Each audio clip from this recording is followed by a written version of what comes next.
¿Por qué quiero hacer esta acotación? La sensación que tengo es que esta audiencia ha sido más de alguien que lo que ha hecho es justificar su actuar como procurador. Digo, no tiene nada de malo ello, pero aquí de lo que se trata es de escuchar de quien está aquí presente, pues la visión que puede tener como ministro de la Suprema Corte de Justicia de la Nación. Entiendo que muchas de las preguntas, cuando se habla de Tlatlaya, por ejemplo, pues lo que busca el participante es dar su versión de los hechos, y en cierto sentido, reitero, la impresión o el sabor que a mí me queda es más de haber escuchado a un procurador capaz, sin duda alguna, con conocimiento del derecho, pero defendiendo su posición respecto a un tema. Dicho esto, quiero arrancar con el asunto de Tlatlaya, pero lo quiero recuperar de un artículo que recientemente publicó Ricardo Rafael, interesante, se llama Tlatlaya y Apatzingán, aires de familia. Quiero leer 3 extractos de este artículo. Primero dice que las masacres de Tlatlaya y Apatzingán tienen aire de familia. En ambos casos la autoridad ejecutó civiles. En los 2 episodios funcionarios modificaron la escena del crimen para ocultar el delito, y en ambos los testigos sobrevivieron a amenazas indecibles para que modificaran su testimonio. Después, en otro párrafo, dice que hay semejanzas entre el actuar de quien estuvo a cargo de esta investigación, usted como procurador en el caso del Estado de México, y de Alfredo Castillo Cervantes para el caso de Apatzingán. Narra una serie de semejanzas y dice: demasiadas semejanzas hay entre estos 2 casos para no sospechar un mismo modus operandi. La autoridad ejecuta civiles y luego oculta su delito acusando a las víctimas de haberse disparado entre ellas. Cierra con los espacios que han tocado a Castillo, en el caso de haber sido nombrado en la CONADE, y a usted, quien hoy está aquí presente, con el honor de ser pues propuesto en una de las ternas para ser ministro de la Corte. Y en el Zoom que aparece, dice: en México se premia a las autoridades que violan la ley siempre y cuando se hallen suficientemente cerca del poder como para que el manto de la impunidad los proteja. En los casos mencionados, el hilo con que fue tejido este manto conduce directo a la oficina del consejero jurídico de la presidencia, Humberto Castillejos. Ese nombre ha estado presente en varias ocasiones. Quise dar este antecedente, repito, para tratar de dar un enfoque distinto al exclusivamente jurídico o de procuración de justicia en su cargo. ¿Cómo cree que usted llegó aquí, a la terna? O sea, ¿cuál sería, desde su punto de vista, desde su opinión, cuál es la razón que hace que usted llegue a ser parte de una de las ternas, habiendo un sinnúmero de personas, hombres, mujeres, en el Poder Judicial, en la academia, en distintas áreas? Mi pregunta se la quiero hacer a la persona que está aquí presente. O sea, ¿cuál cree que fue el mérito que le hace ser a usted parte de una terna, dado que usted ha dicho que no ha formado parte de ningún grupo, que la cercanía que usted tiene con el actual consejero jurídico pues no demerita que usted esté aquí, y reiteradamente nos ha dado el argumento constitucional de cuáles son los requisitos? Pero yo le quiero preguntar a la persona cuál cree que fue la razón por la que está usted aquí, si usted cree o no que influyó que usted conozca o que haya sido subalterno del consejero jurídico de Humberto Castillejos, si usted cree que su cercanía con él pues pudo haber tenido algo que ver o no. Es una pregunta más bien de la percepción que usted pueda tener. Y cuando hago la pregunta en esta dimensión, es una pregunta que le he hecho a quienes le han antecedido en estos cuestionamientos, en estas comparecencias, porque debo decir que las respuestas que yo he escuchado de usted, si bien han tenido contundencia jurídica, a mí me llama mucho la atención del artículo 95 constitucional, lo que le impone en cierto sentido al presidente de la República como requisitos que tienen que tener aquellos que propongan las ternas. Y debo decir, por lo pronto, que de las dos personas que antes de usted yo escuché, pues no he encontrado contundencia y claridad. He visto que ha sido bastante deficiente los requisitos que impone el artículo, repito, 95 constitucional, que a la letra dice, y lo voy a leer: los nombramientos de los ministros deberán recaer preferentemente entre aquellas personas que hayan servido con eficiencia, capacidad y probidad en la impartición de justicia, o que se hayan distinguido por su honorabilidad, competencia y antecedentes profesionales en el ejercicio de la actividad jurídica. Yo debo destacar que he visto capacidad en las respuestas de usted. La pregunta sería, ¿qué mérito de probidad cree que usted tiene para estar aquí? ¿Cuál sería el que usted rescataría en los antecedentes que le he comentado? La parte que usted destacaría como ese mérito que lo tiene hoy aquí sentado, formando parte de una terna para ser parte de la Suprema Corte de Justicia de la Nación. Un segundo planteamiento: no son varias las organizaciones, especialmente las que tienen que ver con derechos humanos y que han estado involucradas en el seguimiento del caso Tlatlaya, que después de cómo se dio el nombramiento de Eduardo Medina Mora, con quien usted también colaboró, sintieron que su propuesta, siendo parte del equipo de trabajo en el Estado de México, digamos de los funcionarios del Estado de México, que lo leyó, y cito a la letra lo que me han transmitido, como un acto de provocación.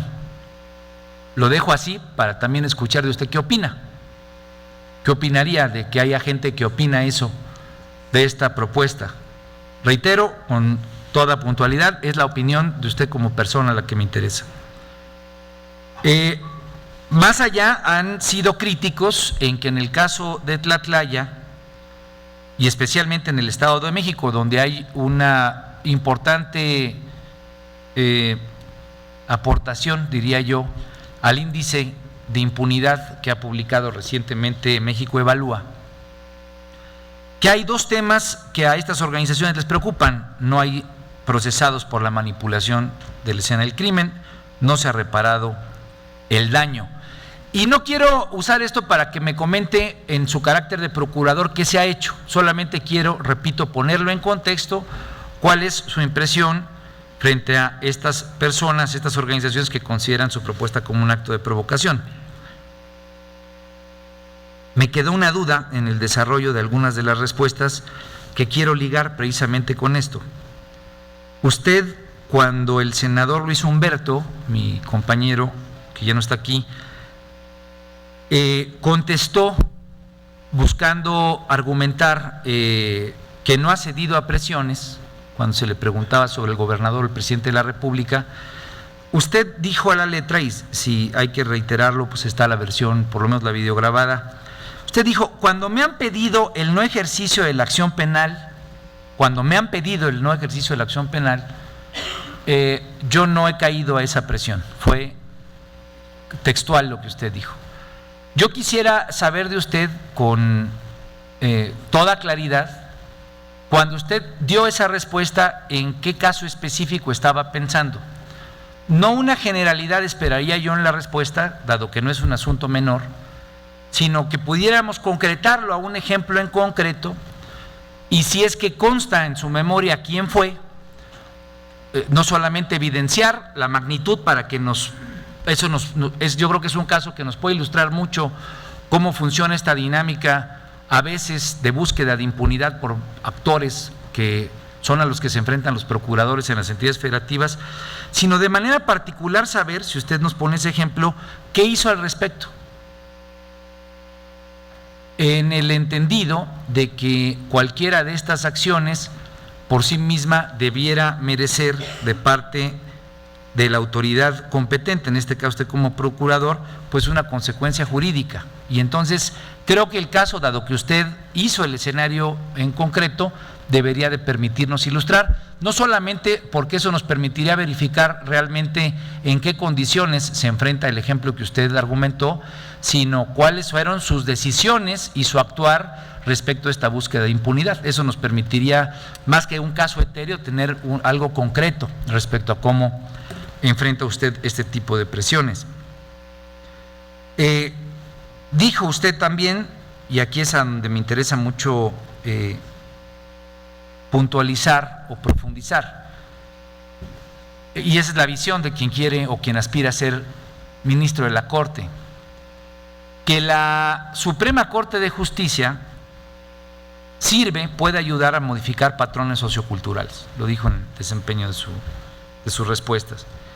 El presidente Peña Nieto dijo que la corrupción es un problema cultural. Fue una muy sabida declaración que hizo el presidente Peña Nieto. Quisiera su opinión sobre esa declaración en particular. Usted es abogado, aspira a ser presidente de la Suprema Corte de Justicia, y esa declaración por sí misma tiene aristas en cuanto a lo que usted ha dicho. La Suprema Corte puede servir como un vehículo de acción de cambio sociocultural. Esperaría que no me diga usted que gran parte del trabajo le toca al legislativo, que no me vaya a citar el Sistema Nacional Anticorrupción.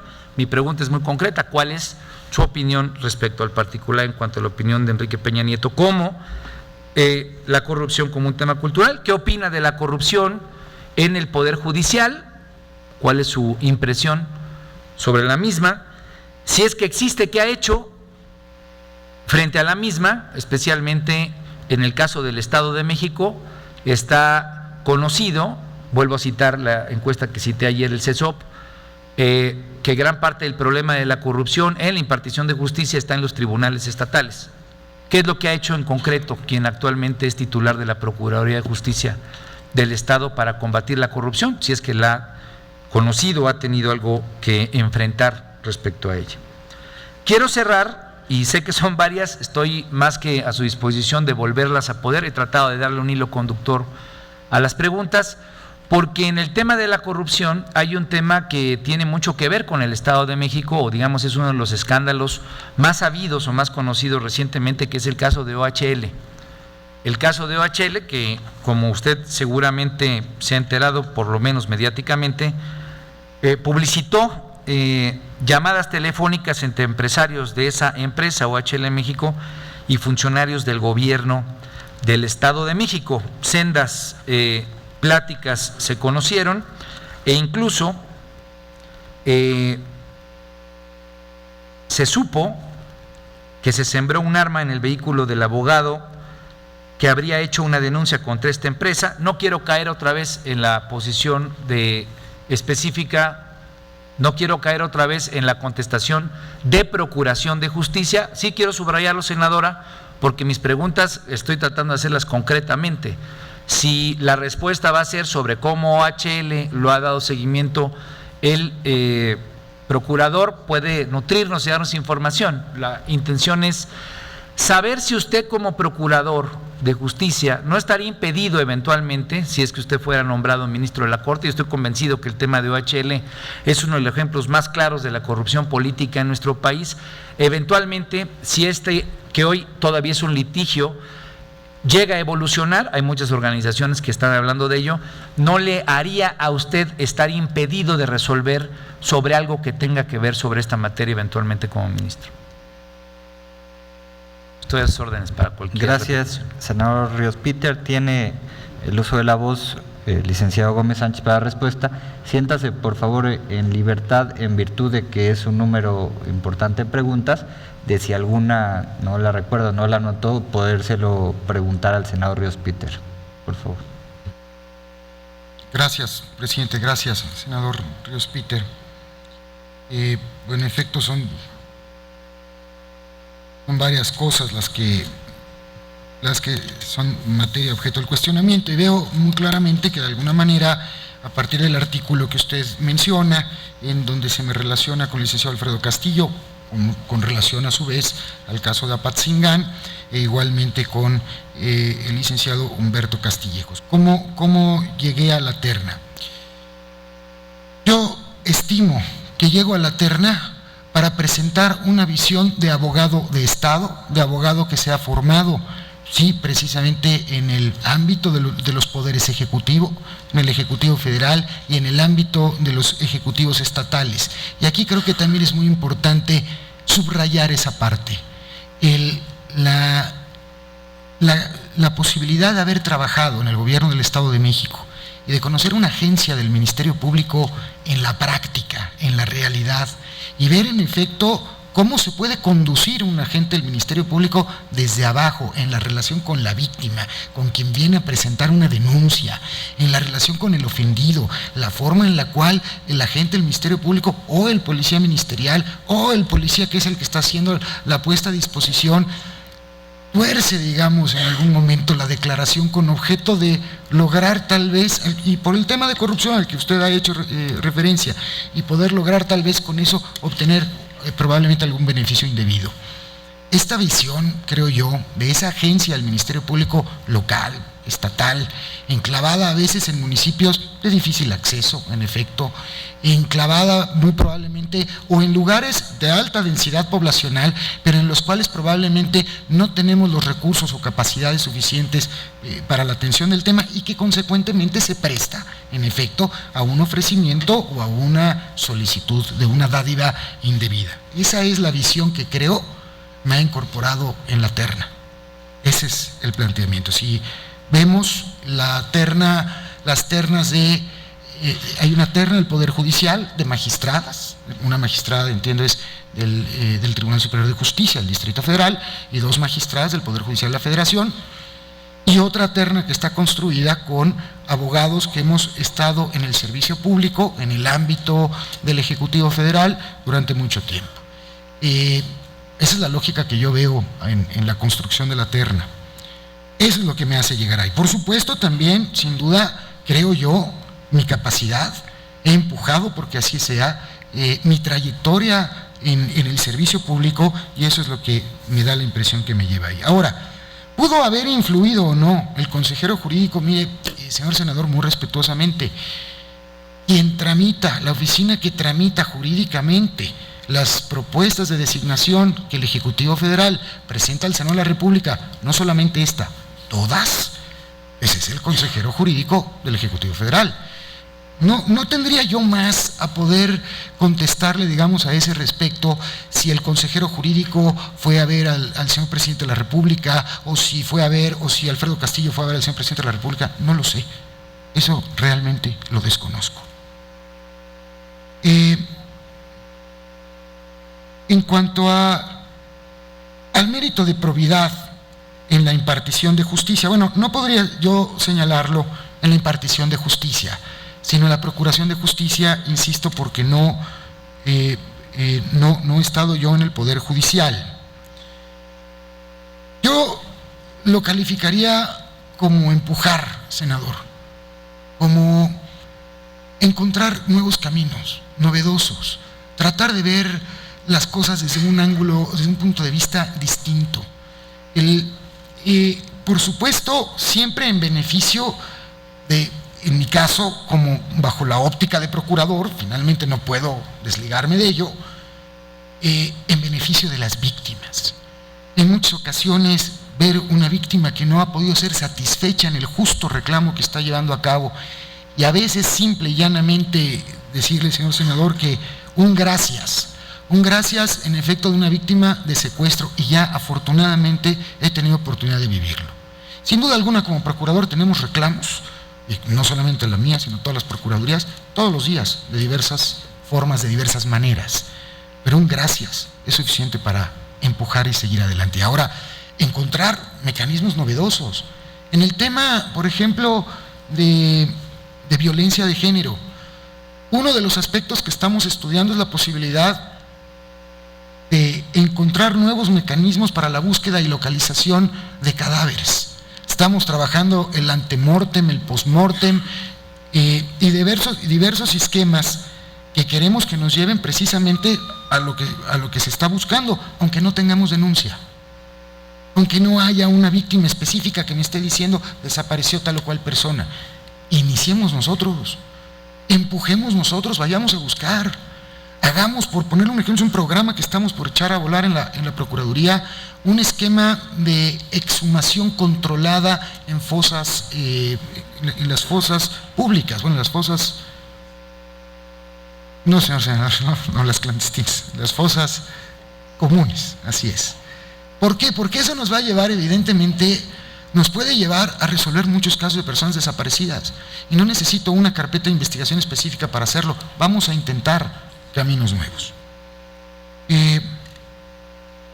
En cuanto a que esto pueda o no ser un acto de provocación, lo liga usted con el proceso de designación de ministro de el ahora ministro Eduardo Medina Mora. Señor senador, muy respetuosamente, no lo sé. No lo sé.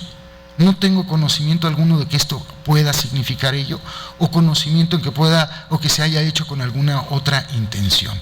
Yo lo que sé, y repito, es que he sido incluido, y es un honor, en la terna que ha presentado el Ejecutivo Federal para consideración de esta soberanía.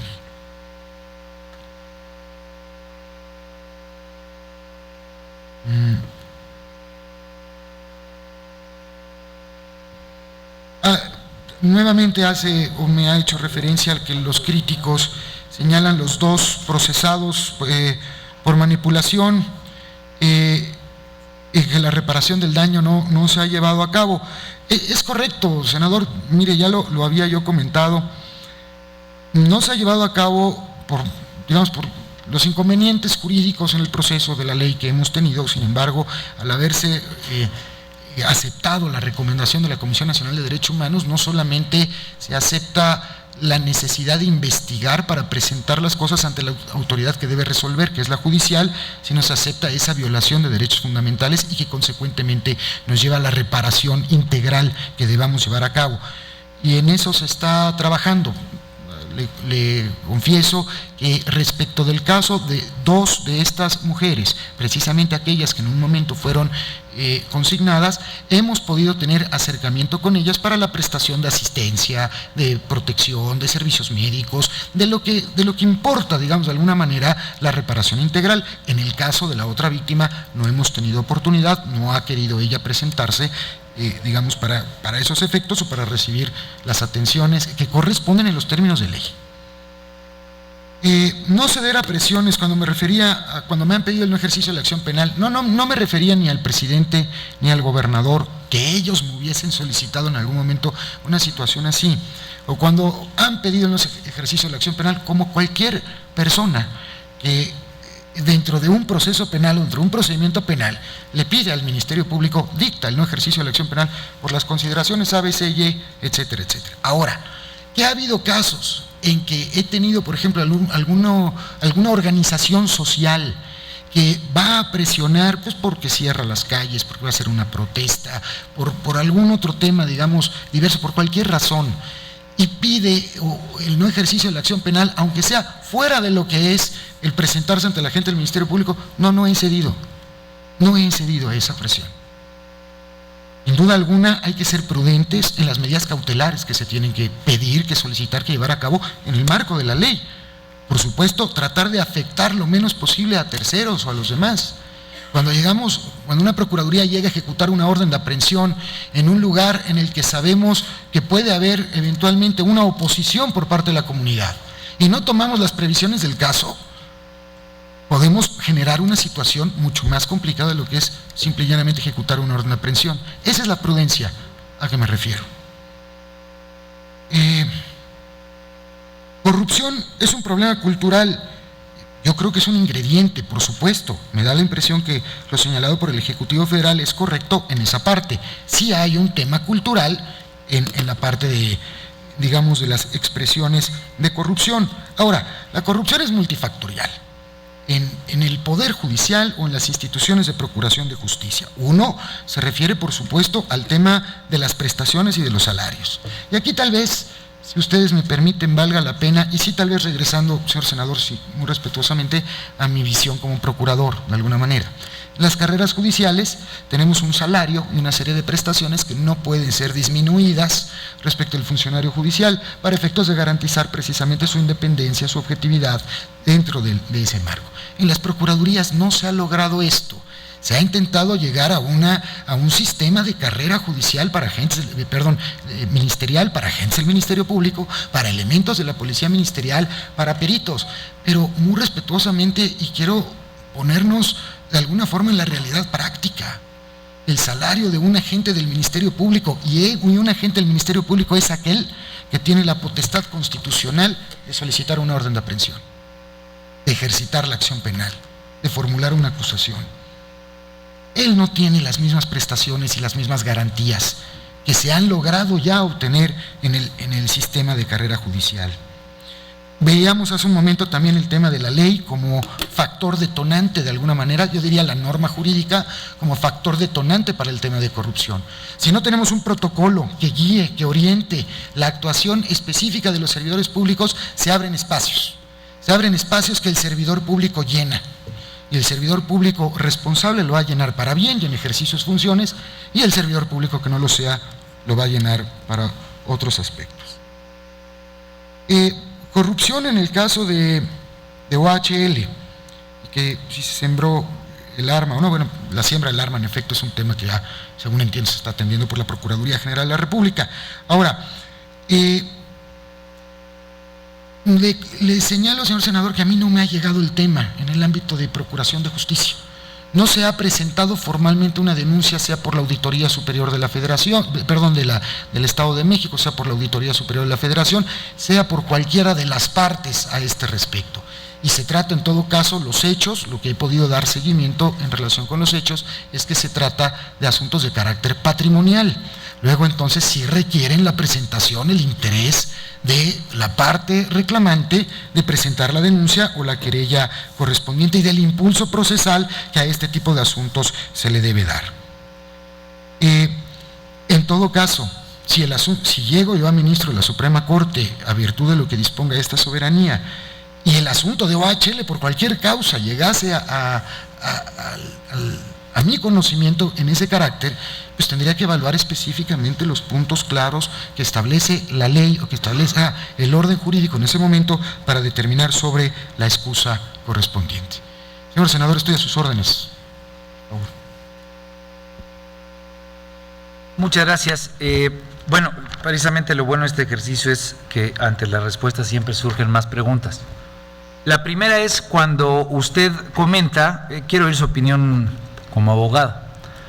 Cuando usted comenta que el consejero jurídico seguramente tuvo que ver en la integración de la terna, mi pregunta sería que si usted, habiendo sido subalterno de él, diciendo que él tiene un rol, un juego, que pareciera ser no es exclusivamente de transmitir información, sino de construir la información, ¿no habría alguna suerte de conflicto de interés al estar usted presente en la terna? Termino.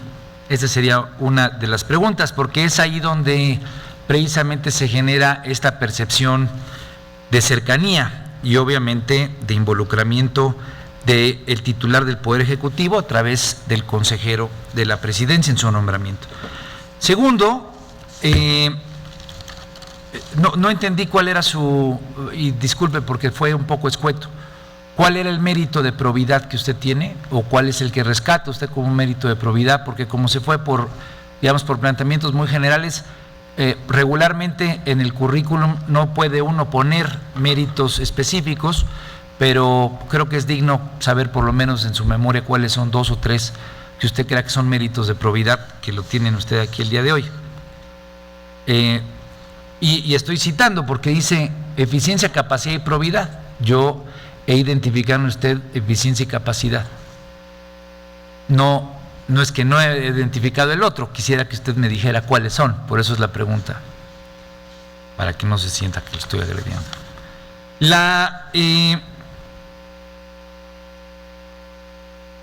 Me quedo un poco insatisfecho en el tema de el desempeño como funcionario, porque uno de los principales problemas que tenemos, yo soy del estado de Guerrero, y hace rato que usted decía que el estado más complejo del país es el Edomex, se me vinieron algunos reflejos personales, es esta incidencia que muchas veces puede haber de los amigos, de los compañeros de gabinete, de la gente que tiene recursos en los estados, que recurrentemente llegan a tener alguna relación de cercanía con el titular de la Procuraduría del Estado, y no son exclusivamente aquellos que toman una calle o aquellos que hacen alguna acción que solicitan el desistimiento de la acción penal, sino que tienen algún amigo, algún primo, algún sobrino que incurre en un acto delictivo y la solicitud del desistimiento de la acción penal ocurre en esos casos. ¿Usted jamás ha tenido un ejemplo que sufrir de esta naturaleza en el Estado de México? Es la pregunta concreta. Entiendo la respuesta, que es que la corrupción sea multifactorial, y usted pone un ejemplo de sueldos y salarios específicamente en su carácter de procurador.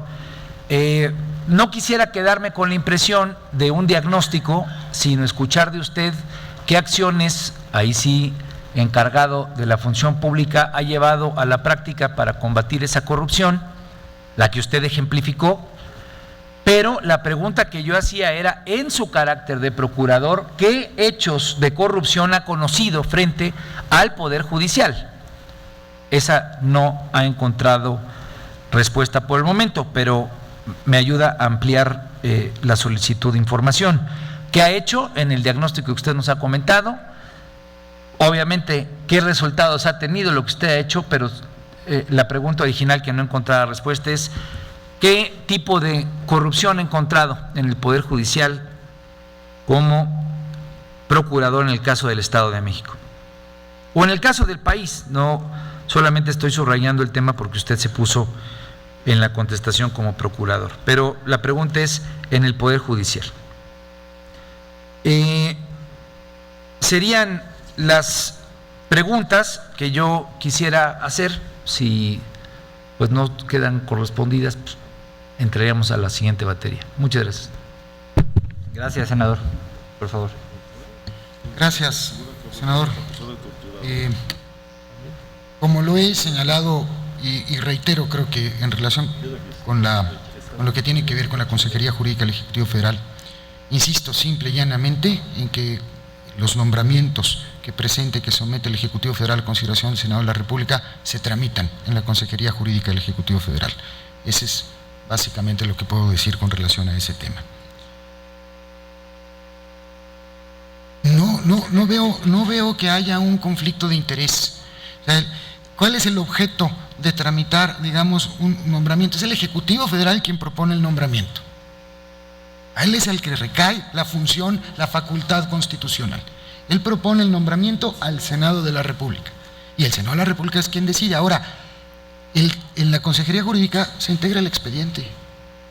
Eso yo creo que no genera per se conflicto de interés. En cuanto a los ejemplos en que, vamos, el tío, el sobrino, el primo y demás solicitan, bueno, por supuesto que siempre ha habido gente que se acerca, es algo que ocurre, evidentemente, y es algo que que todos tenemos que de alguna forma poner un valladar a ese respecto. Y lo siento, no lo puedo atender yo. Ve a ver al señor agente del Ministerio Público, termina de integrar tu carpeta o presenta los datos de prueba que juzgues pertinentes para efectos de que el Ministerio Público resuelva. Eso es lo que ha ocurrido en mi oficina. En cuanto a acciones, hechos de corrupción en el Poder Judicial, mire, yo creo que ninguna institución está libre 100% de temas de corrupción. Ojalá si fuese, eso sería lo ideal, sin lugar a dudas. Cuando nosotros tenemos conocimiento de alguna resolución mal dictada que pudiese venir precisamente de un hecho indebido, de un caso de corrupción, presentamos ante el Consejo de la Judicatura del Tribunal Superior de Justicia del Estado de México la queja correspondiente. Y eventualmente se pueden presentar también las denuncias penales por supuestos actos de corrupción de jueces, magistrados del Tribunal Electoral, magistrados del Tribunal Contencioso Administrativo. Y se van integrando las carpetas y en su oportunidad se determina precisamente sobre ellas. Eso es lo que me corresponde hacer, o lo que nos corresponde hacer precisamente como Procuraduría en el combate a la corrupción. Pero ¿qué acciones hemos llevado a cabo a este respecto? Conversatorios con el Poder Judicial. Nos hemos sentado con los magistrados y con los jueces, nuestros fiscales, con el propósito de generar, digamos, un intercambio de ideas jurídicas. y a partir de ahí tratar de propiciar eventualmente criterios judiciales de carácter general por el Tribunal Superior de Justicia de la entidad de que se trata, en este caso el Estado de México.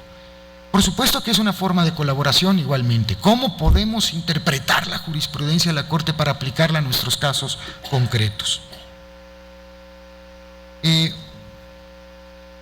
Y en cuanto al mérito de probidad, senador, lo que había yo comentado es entrar en mecanismos novedosos. Eso fue lo que dije. No es que tenga yo un mérito de probidad específico que en este momento esté en condiciones tal vez de dárselo. Usted lo evaluará junto con esta comisión mi currículum, mi trayectoria, digamos, los méritos que de alguna forma he hecho referencia a ellos. Yo lo que señalaba es que lo que rescato es el buscar mecanismos y caminos novedosos por los cuales podamos ejercer los servidores públicos de mejor manera nuestra función, independientemente del impulso que le den o no las partes y las víctimas para tales efectos.